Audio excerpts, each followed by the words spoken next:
Learn from David is that in all things we have to give God thanks. It bothers me, Deacon, that the only time folks praise and thank God is when things are going good in their lives, or they're slain at the altar when something is wrong and they want something from him. But the Bible says in all things, not for all things. That means that when times are good and times are bad, you still have to give God thanks. Every now and again, you got to be able to show him how much you appreciate him. Not for the things he has done, not for what he's about to do, but simply because of who he is. Well, Johnson, who is this man you talking about on today? I'm so glad y'all asked that question, because I'm talking about the man they called a lily in the valley. Some call him a wheel in the middle of a wheel. Some call him Mary's baby and Joseph's step baby. Some call him a way maker and a heart regulator. But I call him Jesus. He is the Prince of Peace. He is the Lord strong and mighty. He is the Lord mighty in battle. He is the great I am. And because of who he is, I know that I was built to last.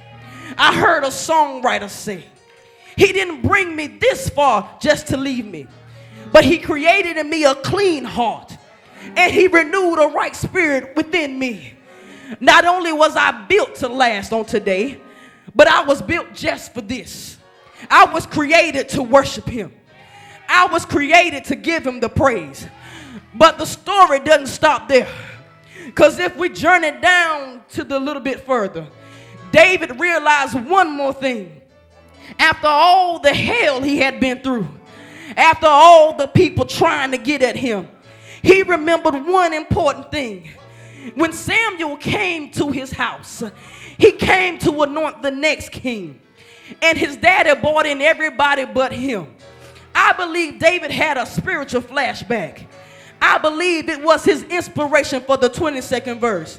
He said, the stone that the builders rejected, the little boy that you had out in the field, the little boy that you had tending sheep, has now become the cornerstone.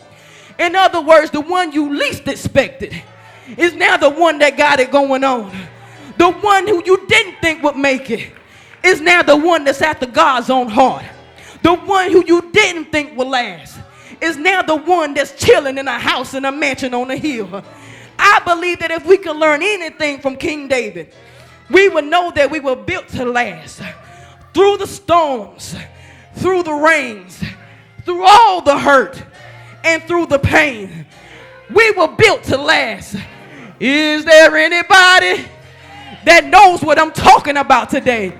Is there anybody that can stand and agree with me on today? Is there anybody that knows you were built to last? Is